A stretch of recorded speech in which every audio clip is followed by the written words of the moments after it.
అరటిపండు గోమాతకు తినిపిస్తే విద్యా, ఉద్యోగ, వ్యాపార రంగాల్లో మంచి పురోభివృద్ధి ఏర్పడుతుంది. తోటకూర గోవుకు తినిపించినట్లయితే అప్పుల సమస్యల నుంచి సులభంగా బయటపడవచ్చు.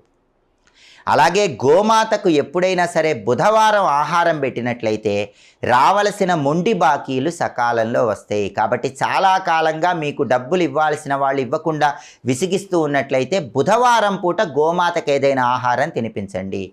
మొండి బాకీలు అనేవి త్వరగా వసూలవుతాయి. అలాగే గోమాతకి మరమరాలు ఆహారంగా తినిపిస్తే ఆకస్మిక ధనప్రాప్తి యోగం కలుగుతుందని రహస్య పరిహార శాస్త్రంలో చెప్పారు. కాబట్టి ఎప్పుడైనా అనుకోకుండా హఠాత్తుగా ఆకస్మిక ధనప్రాప్తి మీకు రావాలంటే వీలైనప్పుడు ఒక్కసారి గోమాతకి మరమరాల ఆహారం తినిపించండి.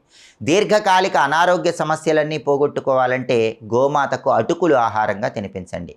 అలాగే గోవుని శుభ్రంగా నీళ్లతో కడిగి గోమాతకి అలంకరణ